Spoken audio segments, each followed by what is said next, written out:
네, 귀한 찬양 감사드립니다. 이집트의 피라미드에 있었던 한 벽화에서 이런 낙서가 발견됐다고 하죠. 요즘 젊은이들은 버릇이 없다.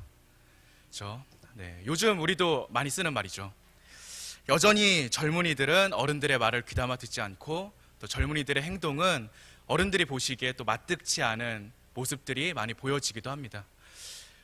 요즘 어린 청소년들, 이해하기 힘든 청소년들을 가리켜서 중2병이라고 말을 하죠. 근데 말이 이제 나와서 그렇지 예전부터 학생들은 이해하기가 힘들었었죠. E.H. 카라는 역사학자가요, 역사는 과거와 현재의 끊임없는 대화이다 라고 말을 했고요. 어떤 사람은요, 현재 우리 사회에서 일어나고 있는 일들은 모양이 조금만 바뀌었다 뿐이지 옛날에 다 있었던 일들이었다 라고 얘기했다고 하더라고요. 그러니까 소위 말해서 일어날 일들은 이미 다 일어났다라는 거죠. 무슨 말이냐면은 결국에 우리 주위에 있는 일들은 역사가 끊임없이 반복되고 있기 때문에 우리 주위에 있는 일들에 대한 해답은 과거에 있다라는 거예요. 옛날에 어떤 일들을 찾아보면 우리가 지금 어떻게 살아가야 할지 답을 다 주고 있다라는 거죠. 지금 우리가 살아가고 있는 이 세대를 바라보면요, 지금 이 현실을 바라보면 어떠하신가요? 좀 때로는 답답하기도 하고 또 힘들고 어려운 순간들이 많이 있는데 신기할 만큼 놀랍게 오늘 우리가 함께 보신 이 미가서에 이스라엘의 모습 역시 비슷한 모습을 보이고 있다는 거죠. 그렇다면 우리는 성경에 등장한 이 이야기들을 통해서 이 시대를 살아가는, 또 어렵고 힘들고 가슴 아프고 속상한 이 세대를 바라보는 우리의 마음들은 어떠해야 할지 다시금 돌아볼 수 있다라는 겁니다. 오늘 이 시간 하나님의 말씀을 통해서 우리의 자세를 좀 돌이켜보는 시간이 되기를 소원합니다. 오늘 말씀은요, 미가 선지자가 이스라엘 사람들을 향해서, 이스라엘 백성들을 향해서 재앙이로다라고 탄식하면서 시작을 합니다. 미가 선지자가 탄식했던 이유는요, 의로운 사람과 정직했던 사람이 없었기 때문이에요. 1절부터 4절까지의 말씀이 바로 그 내용인데요, 미가 선지자는 예루살렘에 선하고 정직한 사람이 있는가 열심히 찾아보고 또 찾아봤지만 그런 사람들을 찾아볼 수가 없었다라는 거죠. 이 마치 여름 실과를 딴 후와 같이, 또 포도를 수확한 것 같이, 먹을 포도송이가 없고 마음에 사모하는 무화과가 없는 것과 마찬가지로 우리 주위에 정직하고 선한 사람이 없었다라는 겁니다. 그래서 이제 이 땅에 하나님의 심판이 임할 수밖에 없다라는 것 때문에 안타까워하고 탄식하고 있는 것입니다. 나아가 미가 선지자는 예루살렘에서 어떠한 죄악들이 발생하고 있는지 구체적으로 설명을 하고 있는데요, 2절 하반부부터 4절까지 계속되는 말씀이 바로 그러한 내용들입니다.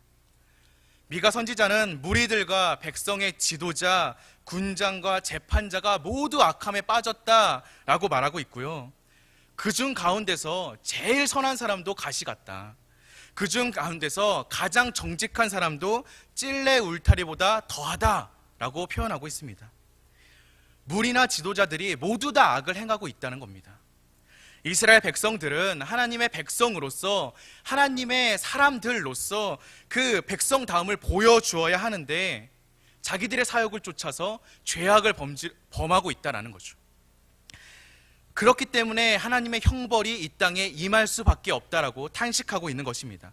그럼에도 불구하고요, 이스라엘 백성들은요, 자신들에게 심판이 다가올 것을 알지 못하고 있었습니다. 미가서 3장 10절부터 12절까지의 말씀이 바로 그 내용인데요, 제가 쉬운 성경으로 좀 읽어드리도록 하겠습니다. 말씀을 좀 띄워주시고요, 함께 보시죠. 살인으로 시온을 세우고 죄로 예루살렘을 쌓는다. 예루살렘의 재판관들은 뇌물을 받은 후에야 재판을 하고, 제사장들은 삭슬 받아야 가르치며, 예언자들은 돈을 받은 후에 예언한다. 그러면서도 그들은 여호와께서 우리와 함께 계시니 우리에게는 해로운 일이 생기지 않는다고 말한다. 너희 때문에 시온이 밭처럼 뒤집히고 예루살렘이 돌 무더기로 변하며 성전이 서 있는 언덕은 숲풀로 뒤덮일 것이다 라고 말씀하셨죠. 이스라엘 백성들은요, 우리는 하나님이 함께 하시니까 재앙이 오지 않을 거야 라고 믿고 있었다는 거예요. 그리고 그 믿음 때문에 끊임없이 죄악을 범하고 있었다는 거죠. 하나님의 심판은요, 의의가 없어서 일어나는 거거든요. 그런데 하나님의 심판은요, 하나님의 의의는요, 의인이 아니고서는 도저히 보여줄 수 없는 거죠. 내 안에 죄가 있다면, 내가 범죄하고 있다면, 내가 아무리 하나님의 백성입니다, 내가 아무리 하나님의 사람입니다 라고 얘기를 해도 하나님이 보시기엔 그건 더 이상 의의가 아니라는 겁니다. 그 사람은 더 이상 의인이 아니라는 거죠. 그렇기 때문에 예루살렘엔 이제 하나님의 심판이 임할 것이다 라고 미가 선지자는 끊임없이 외치고 있는 것입니다. 우리가 너무나 잘 알고 있듯이 소돔과 고모라는요, 의인 10명이 없어서 멸망당했죠. 예레미야 선지자는요, 예루살렘 성 안에 의인이 1명만 더 있어도 이 성이 멸망치 않으리라 라고 하나님의 말씀을 끊임없이 선포했는데 그 1명의 의인이 없어서 멸망당하는 모습을 보여주었죠. 에스겔 역시 예루살렘의 파괴를 막아서며 하나님을 멸하지 못하게 할 사람 한 사람, 그 한 사람을 찾았는데 그 의인을 찾지 못함으로써 이 땅에 심판이 임했다라고 얘기합니다. 시편 14편 2절과 3절에서도 비슷한 얘기를 하고 있는데요, 하나님께서는 인생을 살펴보시니 단 한 명도 의인이 없었다라고 말씀하고 계십니다. 이 세상의 모든 사람들이 하나님을 떠났고 모두가 타락하였고 선한 행동을 할 수 있는 사람은 아무도 없다라는 거죠. 의인은 아무도 없죠. 그래서 이 세상은요, 심판받을 수밖에 없는 상황인 것입니다. 그리고 그 결과가 어떠한 모습입니까? 오늘 우리가 함께 보신 미가서 7장 1절에서 6절까지 말씀이 보여주는 바로 그 모습이 심판받을 수밖에 없는 모습, 그리고 의인이 하나도 없는 바로 그 모습인 것입니다. 그리고 우리가 살고 있는, 우리 주위에 일어나고 있는 바로 그 현상들이 동일한 모습을 보여주고 있는 것이죠. 이게 바로 인간의 실상이라는 겁니다. 이제 더 이상 인간에게는 소망을 찾을 수 없다는 거죠. 그래서 미가 선지자는 오늘 말씀 7절에서 오직 나는 여호와를 우러러 보며 나를 구원하시는 하나님을 바라보나니 나의 하나님이 나를 들으실 것이다 라고 고백하고 있는 것입니다.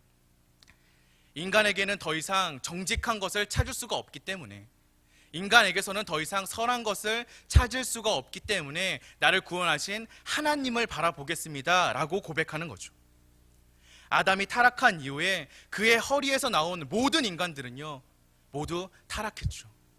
멸망받을 수밖에 없는, 심판받을 수밖에 없는 그런 부패한 모습들을 끊임없이 보여주고 있는 것입니다. 인간에게서는 어떠한 선한 것도 찾을 수 없으며 인간에게서는 어떠한 정직한 것도 찾을 수가 없는 것입니다. 인간의 어떠한 노력도, 인간의 어떠한 모습으로도 우리는 더 이상 구원을 기대할 수 없는 것이죠. 그래서 하나님의 구원을 기대할 수 있는 것입니다. 하나님의 은혜를 베풀어 주지 않으신다면 우리는 모두 심판을 받아 멸망할 수 없는 존재이기 때문에, 그렇기 때문에 우리는 하나님을 바라보겠습니다 라는 고백을 할 수 있는 것입니다. 오직 나는 여호와를 우러러 보며 나를 구원하시는 하나님을 바라보나니 나의 하나님이 나를 들으실 것이다. 이 고백이 그 옛날의 미가 선지자의 고백이 아니라 오늘 우리의 고백이 되어야 할 줄로 믿습니다.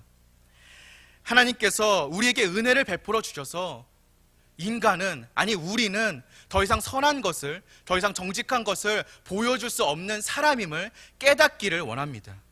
그래서 우리가 진실로 하나님만을 바라보고 우리가 진실로 하나님만을 의지하는 주님의 백성들이 다 되시기를, 그래서 미가 선지자의 고백이 바로 이 순간 나의 고백이 되시기를 주님의 이름으로 기도하겠습니다. 그런데요, 한 명도 의인이 없는 이 세상에 한 명의 의인이 오셨죠. 그런데 그 의인을 향하여서 사람들이 어떻게 행하였습니까? 배척하고 미워했고 올무를 놓았고 결국엔 십자가에 그를 매달아 죽이기까지 하였습니다. 오늘 말씀에 보였던 것처럼 자기의 형제의 피를 흘리려고 매복하고 그물로 잡고 그의 가족조차 배신하는 미가 시대의 이런 악행들이, 그 악행의 결과가 바로 예수 그리스도를 십자가에 못 박는 사건이 되고 말았다는 거죠. 미가 시대뿐만 아니고요, 아담 이후에 모든 인간들에게 보여지는 모습인 것입니다. 그리고 오늘 우리에게 보여지는 바로 그런 모습인 것이죠. 사랑하는 성도 여러분, 우리가 살고 있는 이 세상을 한번 돌이켜 보시죠. 그리고 이 세상의 교회는 어떠한지 한번 생각해 보길 원합니다. 아니, 우리 자신들의 모습이 어떠한지 한번 돌이켜 보기를 원합니다. 우리는 정말로 예수 그리스도의 십자가만을 사랑하고 있습니까? 예수님께서는요, 아비나 어미나 아들이나 딸을 예수님보다 더 사랑하면 합당치 않다라고 말씀하셨습니다. 자기 목숨조차 미워하지 아니하면 주님의 제자가 될 수 없다라고 말씀하셨습니다. 자기 목숨을 얻으려고 하는 자는 잃을 것이고, 예수님을 위하여 자기 목숨을 버리는 자는 생명을 얻을 것이라고 예수님께서는 말씀하셨죠. 이 말씀을 기준 삼아 이 시대를 비추어 본다면, 아니 내 자신을 비추어 본다면 이것이 재앙이 아니고 무엇이겠습니까? 예수 그리스도를 사랑하지 않는 이 세대를 보면서, 또 교회를 보면서 예수 그리스도만을 사랑하지 않는 내 자신을 보면서 이것이 재앙이라는 사실을 깨닫는 우리가 되어야 할 것입니다. 그렇다면 이 세대 안에서 우리는 무엇을 해야겠습니까? 바로 오늘 말씀, 그 7절의 말씀, 오직 나는 여호와를 우러러보며 나를 구원하시는 하나님을 바라보나니 나의 하나님이 나를 들으시리로다. 이 말씀이 우리의 고백이 되어야 하고 우리의 행동이 되어야 할 것입니다. 오늘날 우리는 믿음의 주요 온전케 하시는 예수 그리스도만을 바라보는 자들이 되어야 할 것이라는 겁니다. 누구든지 주를 사랑하지 않거든 저주를 받을 것이라 바울 사도가 말씀하셨습니다. 고린도전서 16장 22절의 말씀인데요, 만일 누구든지 주를 사랑하지 아니하거든 저주를 받을지어다 주께서 임하시느니라 라고 말씀하셨죠. 그러므로 우리는 이 악한 세대 가운데서 오직 하나님만을 바라보는 자들이 되어야 한다는 것입니다. 우리를 죄에서 구원하실 예수 그리스도만을 바라보고 그만을 사랑해야 한다는 것입니다. 악하고 어두운 세상, 또 힘들고 어려운 세상이라고 말들 합니다. 우리 주위에 너무나 눈뜨고 보기 힘든 상황들이 펼쳐지는 세상이라고 말들 하고 있습니다. 그런데 이 상황 가운데서 우리는 가장 먼저 우리 자신을 돌아보아야 한다는 것입니다. 혹시 내가 예수 그리스도를 사랑함이 퇴색되고 있는 것은 아닌지, 내가 하나님 앞에서 구원받은 그 감격이 조금 희미해지고 있는 것은 아닌지, 그래서 내 시선이 자꾸만 십자가가 아니라 다른 것을 향하고 있는 것은 아닌지, 복음에 대한 열정과 뜨거운 간구가 없어져 버린 것은 아닌지, 내 마음이 예수 그리스도가 아니라 다른 것으로 채워지고 있는 것은 아닌지 우리 스스로를 먼저 돌아보아야 할 것입니다. 그리고 오직 예수 그리스도를 사랑함이 회복되어야 하고, 내가 먼저 회복되고 내가 먼저 회개해야 할 것입니다. 그래야 비로소 우리는 이 나라와 민족을 위해 예수님 앞에, 하나님 앞에 엎드려져 기도할 수 있을 것입니다. 그냥 조용히 기도나 하고 있어라 라는 말씀이 아니라, 악한 세상을 마주 볼수록 우리의 마음이 더욱더 견고해지고 우리의 신앙이 더욱더 굳건해져야 된다는 것입니다. 과연 지금껏 나는 이 나라와 민족을 위하여서 기도하는 사람이었는지, 나의 신앙과 나의 믿음이, 나의 기도가 혹시 내 한 사람만의 안위를 위한 것은 아니었는지, 이 세대가 악하여지는 것이 정말로 나와는 무관한 것인지, 내가 하나님 앞에서 정말 의인이라 칭함받을 수 있는 사람인지, 내 자신을 먼저 돌아보고 나의 회개가 먼저 선행되어야지만 비로소 진정한 기도가, 이 나라와 민족을 향한 그 기도가 시작될 수 있을 것입니다. 마지막으로 베드로후서 3장 8절부터 15절의 말씀을 잠시 나누고 이 말씀을 마무리하려고 하는데요, 조금 긴 말씀이지만 한번 함께 읽기를 원합니다. 제가 쉬운 성경판으로 버전으로 좀 읽어드리도록 하겠습니다. 조금 더 이해가 쉽도록 쉬운 성경으로 읽어드리도록 하겠습니다. 함께 나누도록 하겠습니다. 베드로후서 3장 8절부터 15절까지의 말씀입니다. 그러나 사랑하는 여러분, 이 한 가지만큼은 잊지 마십시오. 주님께는 하루가 1000년 같고 1000년이 하루와도 같습니다. 우리 주님은 하시기로 약속하신 것을 뒤로 미루시는 분이 아닙니다. 어떤 사람들은 어디다가 생각할지도 모릅니다. 그러나 이것은 하나님께서 우리를 위해 오래 참으시기 때문입니다. 하나님께서는 한 사람이라도 멸망치 않고 모두 회개하고 돌아오기를 바라고 계십니다. 하지만 주님의 날은 도적같이 갑자기 올 것입니다. 하늘이 큰 소리를 내며 사라지고 하늘에 있는 모든 것들이 불에 의해 녹을 것입니다. 또한 땅과 땅에 있는 모든 것들도 불타버릴 것입니다. 모든 것이 이렇게 다 타버릴 텐데 여러분은 어떤 사람이 되어야 하겠습니까? 거룩하고 경건하게 살아야 하지 않겠습니까? 여러분은 그날이 오기를 손꼽아 기다려야 합니다. 그날에 하늘과 하늘에 있는 모든 것이 불타 없어지겠지만 하나님께서는 우리에게 약속하셨습니다. 정의가 살아있는 새 하늘과 새 땅을 우리에게 주시겠다고 말입니다.